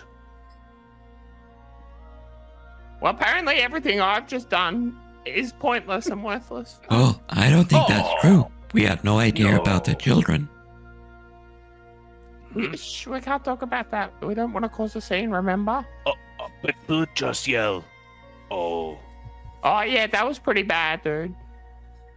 Blood thought. Blood didn't think, did Blood? Blood didn't think. But if you hadn't found out about the children, we wouldn't know that they needed to be saved. Yeah, but we would have found them there anyway. Not necessarily. There's no guarantee they're at the main den. So we need to follow the tracks because we need to go straight to them to find them sooner. But Blood and Axel built boat. And I'm sure it's a lovely boat. Oh, Blood likes the boat. I don't think we should be walking. There's a lot of dangers around the lake. We have a boat. You know what? For someone who doesn't think a lot, you got a lot of opinions today, Styx. Yep, that's right. And you better fucking listen to them, because I'm your goddamn captain. Tithla. Yeah. You can name boat? Huh? I don't. It's not my boat. It would be improper. Well. I appreciate the sentiment, but I'm not a child. I don't need to just name something because I feel sad. Blood thought you would like that. I do like it. If you want me to name it, I can name it. Well, but Blood thought he'd tell all friends to come up with name together. Oh, we can do that. Why don't we have a brainstorming session? You know, we're in a hurry. We can brainstorm on the open seas. Unlucky to go on boat without name. Well, what if we name it Unlucky then? Okay. All right. That seems appropriate for us. Okay. Unlucky then it is. Okay, so the boat is going to be called Unlucky. SS Unlucky, Safe Ship Unlucky. And that's great, actually. That's fantastic. As you make your way down towards the docks, all of you reunited. The rest of the sailors who've made their way back up towards the town, talking amongst themselves, having overheard this cry of the children are missing, we've got to find them. You can see a number of them rushing home, looking quite concerned, possibly to check on their families. You're not quite sure what the fallout of this is going to be. Nothing to worry about. Excuse me, everybody who's running. Excuse me. Hello. There is absolutely no one who turns around and looks at you except for one of the guards. Tifler, it's best that we just leave and deal with this when we come back. Okay. Let's go deal with the situation. Tithla reaches into her pockets to pull out all the money she has, and then doesn't have anything. So she's like, sorry. Were you going to try and buy, like, what was your plan to give them money to make them feel better about their missing children? I just give them money, yeah. Is that almost like buying their children? No, Oh, okay. Tithla is not obtaining anything. It's more of a scholarship, really. Okay, just what I wanted to Oh. double check. Yeah. Just wanted to double check that. As you make your way, God, I wish I could hear properly right now. Tom's there's finally vindication for Tom, and he's not even fucking here properly for it. Sorry, Tom. I'm sorry the cyclone took out your power. You'll have to That watch sucks. back on YouTube. I guess it doesn't count then. Sorry, mate. As you make your way down towards the docks, you can see Greta is still there. Hey, Tithla. No, you go. Do you have Yeah? do you have anything to track them by? So, like, a picture of them or like an object, because we can do. I've got a way of sort of connecting them and their object if you've got it. We can go to the house. There's some of their stuff there. We didn't grab anything because it was like their family things, but we know where they live, and we were in their bedroom. It will be Not in a weird It'd way. be really helpful, Oh no, of course not. We're doing a professional thing here. If it's not very far away, we can probably track them a bit easier with something. Okay. Do you guys need time to get the boat ready? This seems like a bit of a pain to go there and come back. Nah. But if they need time No, to get it's our fine. boat We'll just ready, go- then we'll just I go with can that run one. and get the stuff and bring it back for you. The boat is ready. Hey. Remember how I... We'll just how I- go. everything We'll I just did go. was It's fine. nothing? Let me do something. Okay. So to get the boat in the water, to get the sail ready, you're probably going to take about 5-10 minutes. If you wanted to rush off on Jacob, really sprinting, Okay, I'm gonna go get the stuff. Bye! Jacob can move 80 feet every 6 seconds if you sprint. Right, if you take the dash action, that's pretty fucking quick. Like, I'll catch up. Thanks. Bye. perfect. We get boat ready then. Blood As- starts getting the sails. What are the odds that Tithla beats him to the boat? Oh no, that's not happening. As you go a lot further, Tithla, as you take off, running like the wind on Jacob's back. Before too long, you arrive at the farmstead. You rush in. The family have already gone and packed up their stuff. You rush into the daughter's room. Could I please get an investigation check from you, Tithla? I'd love to give you an investigation check. Right. Could I perhaps give you a perception check? Yes, to see- I'd allow that. Yep. Oh, thank God, that's a big difference. Yep. Oh, that's I was 18. I was going to say that as you started talking about, I'm going to give you an interruption. It's definitely investigation, but then actually it's a reasonable request to ask for a perception. So I was like, I can't do that now. You can have the perception check. 18. Tithla, as you examine the bedroom, looking around for personal items, you do indeed find a toy, definitely made by Blinsky, definitely pretty old. You can see it's some sort of doll. A lot of the paint has kind of worn and faded off. Looks like a little wooden doll. The paint has really faded. It's hard to make out the details, but you can see that this doll does have a removable head, and the red paint on the inside to signify the blood and the guts from inside the head and the neck is still quite vibrant as you take this easily beheadable doll with you.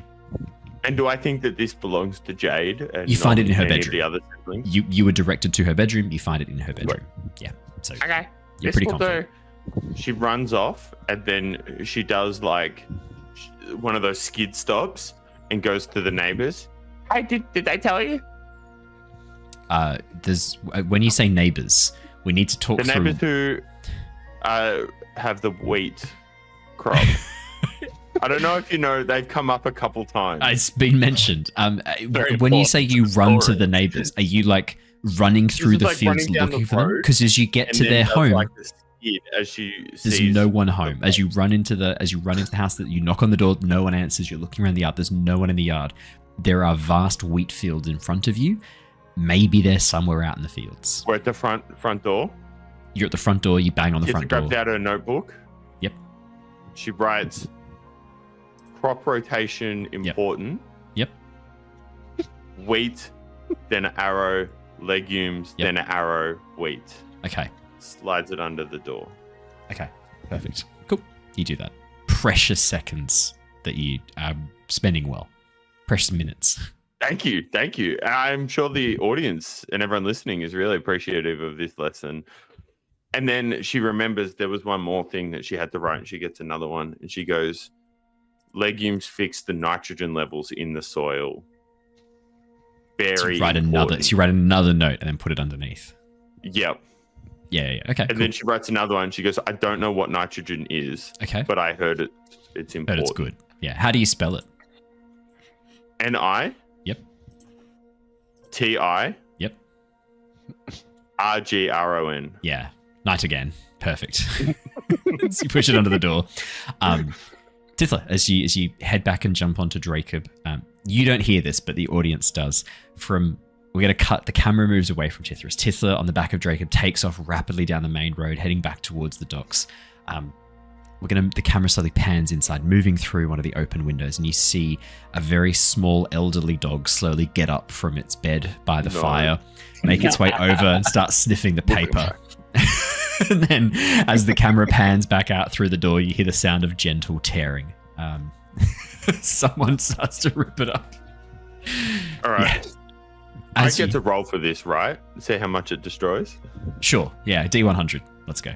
Thank you.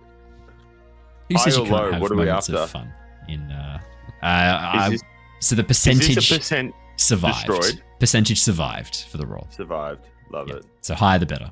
32. That's a 32. One page survives. Which page? Do you want to roll me? I was going to say, do you want to roll me a d6? 1, 2, 3, 4, 5, 6 in the order of the The pages. last page. I don't know what nitrogen is, but it's important. Is the only page that survives. Sorry, I don't know what nitrogen is. As chat's just pointed out, these villagers can't read Yes, anyway. that's true. Yes, yeah. I'm just doing this to fuck with Jacob. Yeah. It's multi-level. Wait, what? Yeah, it's almost like the more you fuck with me, the more I'm gonna like start to get back at you, bitch. As you make your way back towards the rest of the group, Blood, Jonor, Axel, Killian, as you push the boat into the water, moving up against the docks. Blood, you kind of, I guess you and Axel more taking charge in this moment, directing Killian and Jonor, who probably don't have as much, if any, sailing experience at all. Question. Yeah. Now that everyone is kind of here, right? Yes. Except for Dracob and Tithla. Is Styx going to fit in the boat? Yes, the outrigger is definitely big enough for Styx to sit in it. If you wanted him to kind of be a really heavy ballast in the outrigger, essentially putting Styx there means that if any force was to hit that, it's not going up very high and it's immediately coming straight back down again. Alternatively, because it's the outrigger, it's a much smaller keel. If the main boat's hit and Styx is in that, it's also going to act as a bit of a stabilizing force against impacts to that side as well. So I think the plan was that you were outlining was to put Styx in the outrigger. So you've kind of designed the boat to allow for that. Good. Blood was a bit worried about the sizing, but now that he sees Styx, Blood is happier. And yeah, he just directs Styx to be the captain of the outrigger. All right. Do I need to sit up or lie down? And where do I row?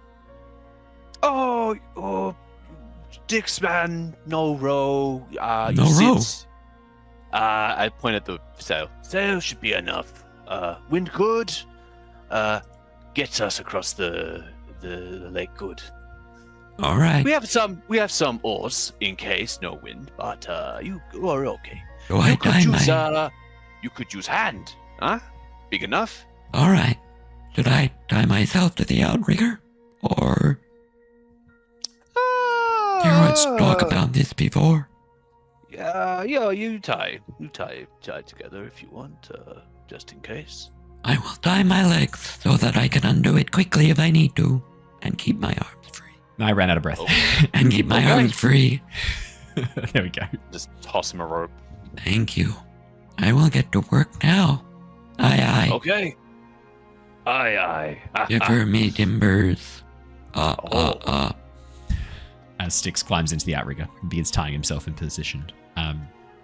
While this is happening, Axel, I guess you're kind of directing Killian and Jonor, getting them into position, showing them where to stand, where not to stand, calling out directions like when I yell starboard, you need to get on the starboard side of the boat.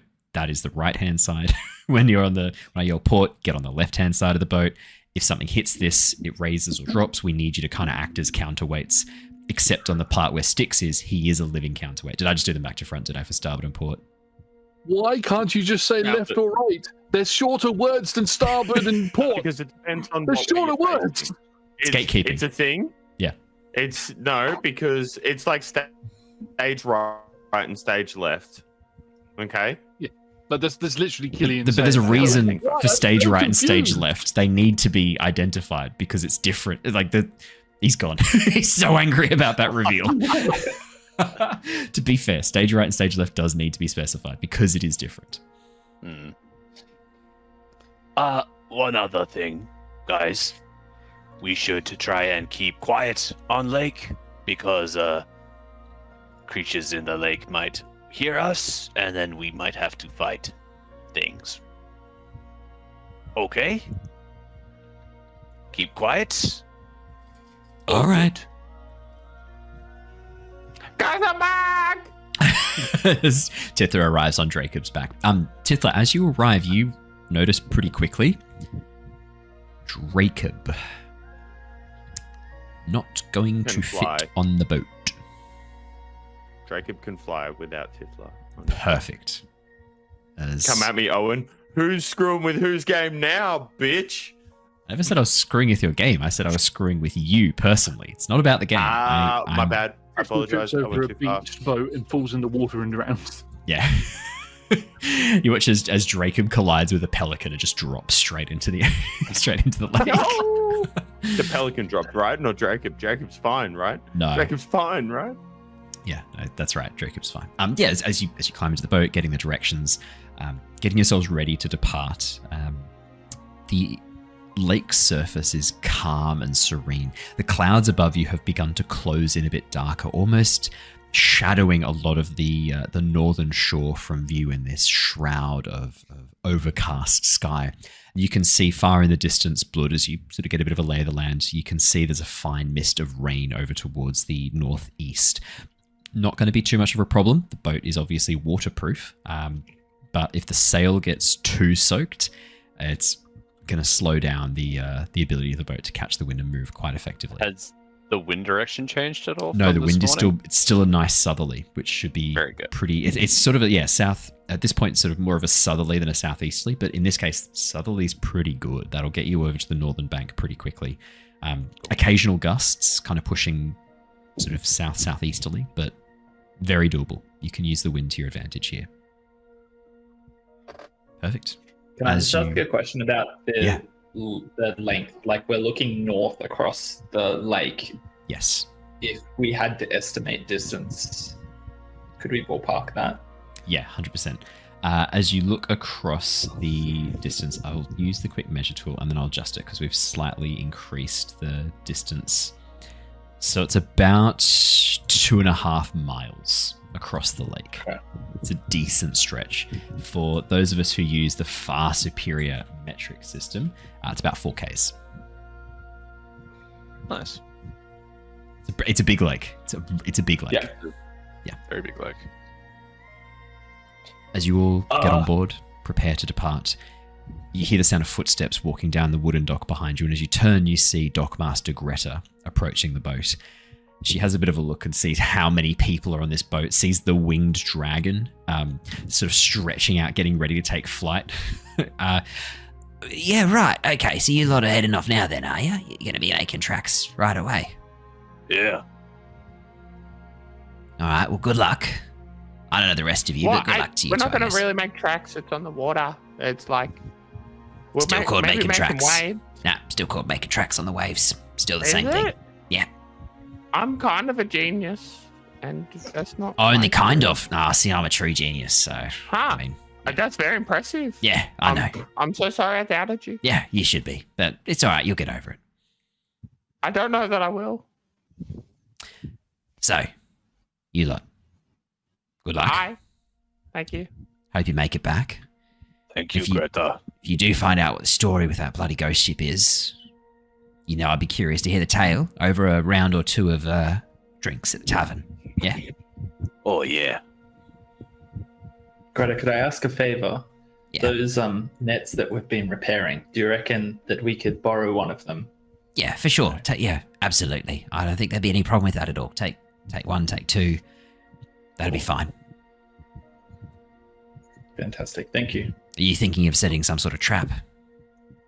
No, I don't want to create problems where they don't exist, but a net is a very handy tool. Very true. Very true. Well, good luck. I hope you make it back. We will. Ha ha ha ha. With that, Let's go.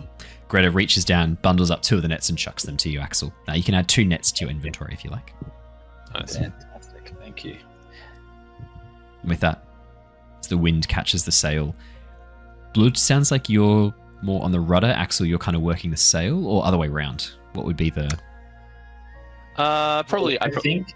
Yeah, Blood. You've got the big oar, right? Like that's your. Yeah. Your that's your thing. Yeah. So I'll do whatever is needed. Like I was imagining like more like rope work for me, like sitting in places and just running the ropes. Blood is requiring the most strength, I guess. So yeah, I think Blood would probably be at the back, like controlling the rudder and on the tiller. Yeah, for sure.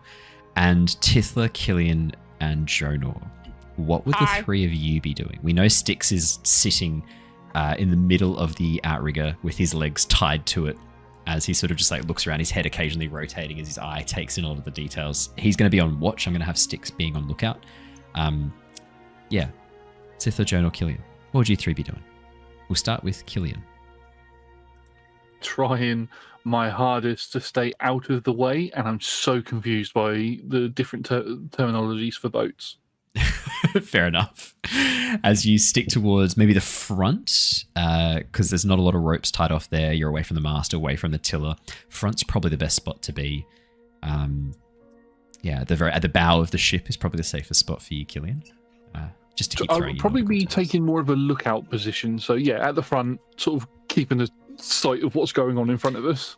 Could I grab a perception or investigation check from you, Killian? Tithla, what would you be doing? Probably just hanging out, you know. Pina coladas, Mai Tais. Yeah. Well, yeah. Watching. Cool. Helping. Well, probably getting in the way, honestly. Tithla, did you end up getting anything? I'm not sure if I caught that bit. Yeah, I got lots of information. But then when I went to share it, Killian promptly pointed out that all my information was useless and not needed. So now we're just going to do what you guys got. But thank you. I really appreciate that you asked. It means a lot. Look, I was more talking about collecting items of the kids. Oh yeah, I got a toy. Here you go. Oh, thank you. You're great tracking, but it's okay. Just do your thing with the toy. Oh, yeah, no worries. Thank you. Jonah's going to do some preparation, looking out to see, cast a defensive mage armor, just because heading into danger, and then is going to grab this toy and try to cast locate person. Yep. I'm not sure if having a teddy is going to assist this or not. So let's have a quick look at locate person. I don't think it rules as written it does, but I'm happy to have a bit of a play around. Creature, that's familiar to me. Okay, don't worry, because I don't know the person. Ignore that last bit. Could Tithla then share every single piece of information about Jade that she knows? Oh, she looked like this. She was this tall. Her bedroom looked like this. This is what her bed. She's got this. Her bed's on this side of the bedroom. Right, eyes like her mother as well, like the green, or yeah, they're kind of the greeny, which was kind of weird because her siblings are both blue. The neighbors were green. No, they weren't. Nope. Yeah, and then does any of that fly, Owen? We can keep doing this. The problem is Tithla hasn't given you 100% correct information, which is also quite entertaining. So as you, because Tithla hasn't seen this person either, to be fair. But you got a description, right? You did get a description, but I think you might have misheard one of the things, because one of the things is wrong, which is quite funny. Jacob's really like. All right, well, I would attempt to do that.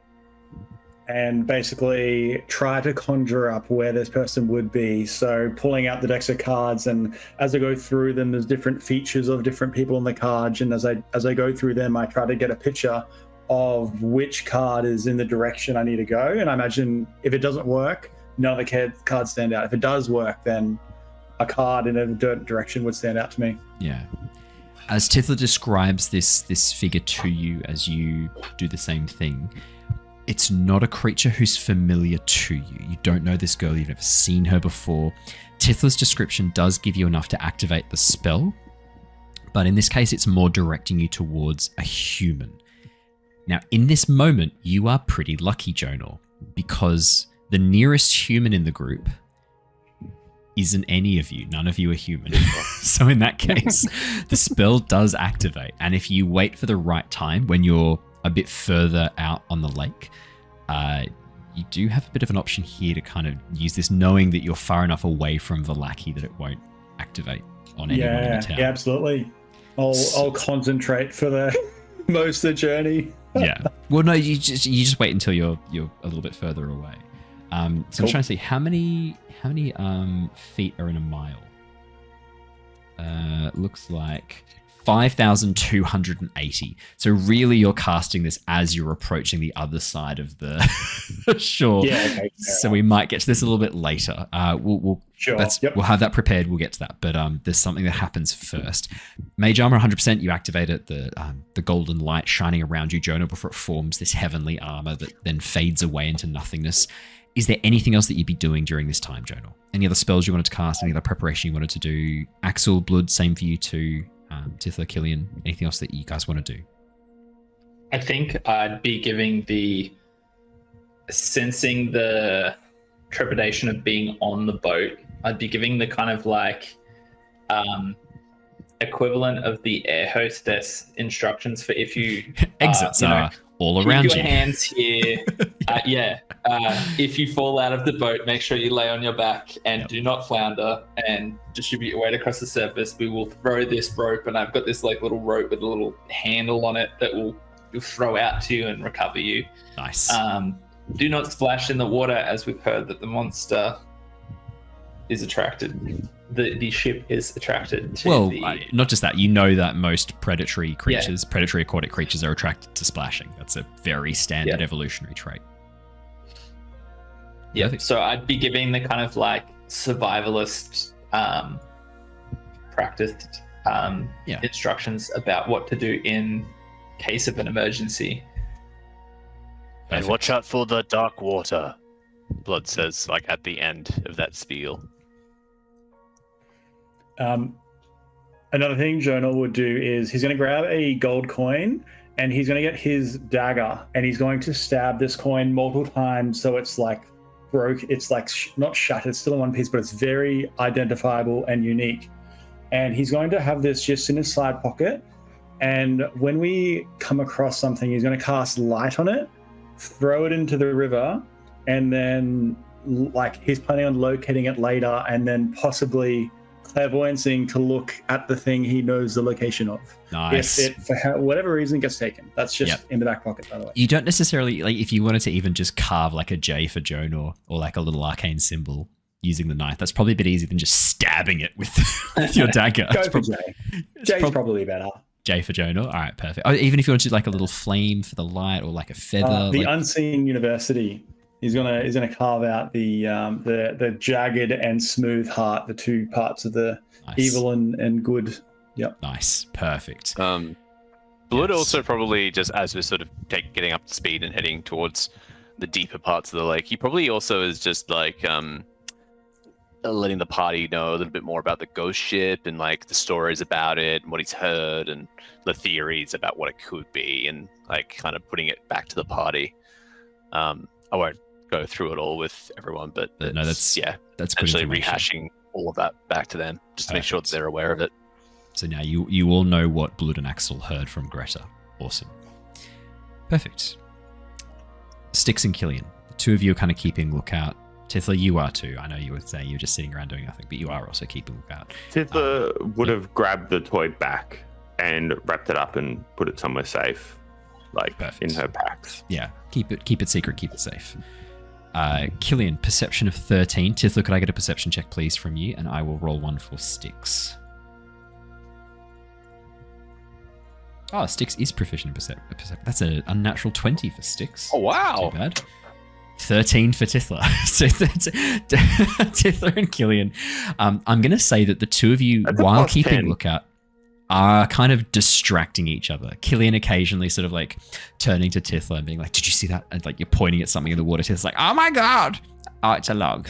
And then like Tithla seeing something being like, Killian, I think I see something in the water. and then you look over the side, Killian. Oh, it's another log, but this one mostly submerged. Killian, there's something here. Come and have a look real quick. Quick. It's a fish. You watch as a large fish swims up, has a bit of a look. The joke was going to be it was a reflection. Oh, perfect. Sorry. Do you want to do that then? Do you want to do it? Yeah, Killian, as you look over the side, there's some horrific green-skinned apparition reflected in the water. Its face warped by the movement of the wake around the boat. Killian's not stupid. Killian realizes what it is. And it's like, oh, yeah.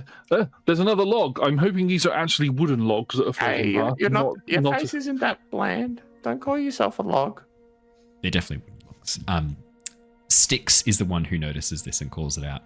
As the boat pulls away, for the first mile of this crossing, you can at most of the journey see the lake bed, the floor of the lake underneath you. The visibility in the water here is exceptional. Easily 20 meters or so visibility. It is crystal clear. Part of that is because of the stillness of the lake. Part of that is because this section you're currently sailing underneath, the clouds are a bit thinner here, and the light coming through is enough to give you a pretty good view underneath the water. The bottom of the lake is a mixture of rocky outcroppings, beds of seagrass, and occasional flats of what looks like this very silty, dark grey mud. You can see a number of fish, along with quite large freshwater eels swimming around in the water underneath. The fishermen, despite fishing very exclusively in this close area, there are a lot of things in the water to catch. The eels look to be probably slightly more desirable for the fishermen to catch, but they are very, very skittish. As you get close, they will immediately disappear down into the silt of the mud at the bottom, vanishing from view or moving through into rocks, getting out of the way of view very, very quickly. Whereas a lot of the fish aren't quite as timid. Styx, though, after a few moments, as you sort of sail for the first mile, a very uneventful journey, calls out, It's getting a little foggy. And as you look ahead, you can see once again those tendrils of mist beginning to rise across the water's surface. But it's Tithla and Killian who are looking over the side who see something unusual first. The bed of the lake floor, all of a sudden drops. You can see a sheer edge as it reaches this almost a perfect right angle of stone outcropping. Like flakes of silt form almost like this waterfall-like appearance as very, very fine silt and mud slowly flows over and drops down into this dark abyss below you. And that shadow, that darkness below, is absolute. It is complete, a void beneath you. It's at this moment, Killian, that you probably start to feel that fear rising up again, that fear of that dark water that you found yourself immersed in once again. And then all of a sudden, the two of you spy what looks like lights, bluish and green, glowing softly in the dark water, moving at first towards your boat, and then once they get underneath, moving in time with your boat. This faint, almost verdigris coloured light hidden in the twilight of the dark water below you, staying in the shadow of your vessel. And that is almost where we're going to wrap up for tonight. Because the last thing you see as the tendrils of mist begin to move and wrap across the surface of the lake, the lights beneath you pulse for a moment and then suddenly vanish. And a moment later, rising up, no water splashing, no movement around, the ship pushes out through the mist right in front of you, maybe 20, 30 feet away as it suddenly rises up out of the dark water.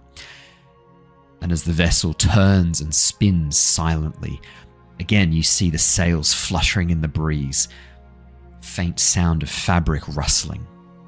And as you look up onto the deck of the ship, you can see these freshwater mussels clinging to its side, seaweed hanging down, seagrass growing across its base, waving in this phantom breeze, almost still moved by the water as it hovers in place. That is where we will leave things for tonight. We will come back next week for the ghost ship. I didn't want to go too much without Raph here, and I know Jonor's not having the most fun with his current Wi-Fi setup. So that is where we'll leave things for tonight, and that means we can have a really, really awesome map next session. Hopefully, fingers crossed, I'll have the 3D map ready to go so we can do it in Unreal Engine. Fingers crossed. Thank you so much for joining us, everybody. We will see you all tomorrow night for our Avatar Legends session, The Legacy of Kyoshi, and on Wednesday night for Return of the Giants. Until then, I hope you are all doing very well. All of my fellow Queenslanders in the southeast corner and New South Welshmen in the northern part, I hope you're all okay.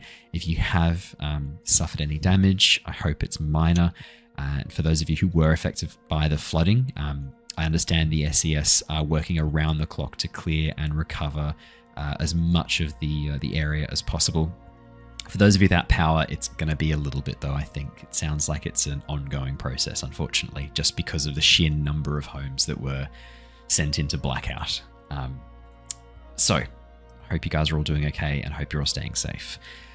For those of you watching on Twitch, don't go anywhere. We are going to go and raid a channel. We already know which channel we're raiding because they are currently doing a rerun of their Adventures in Faerun, the Soul Survivors episode over at RollTogether RPG. I will get that loaded up right now and we'll bring it across. If you haven't had enough of Josh tonight, I've got some good news. Here's some more of him on a silver platter. For those of you listening to the podcast and those of you watching on YouTube, you know what to do. Help out, control that algorithm and wrangle it under your strong, very, very muscular fist, very overly muscular mage hand by hitting the subscribe button, leaving a comment, and the like button as well. They all help. So thank you so much, everybody. Stay safe and stay well. We will see you all in the next episode. But until then, farewell, everybody. Goodbye. Bye. See ya. Bye, guys. Mwah.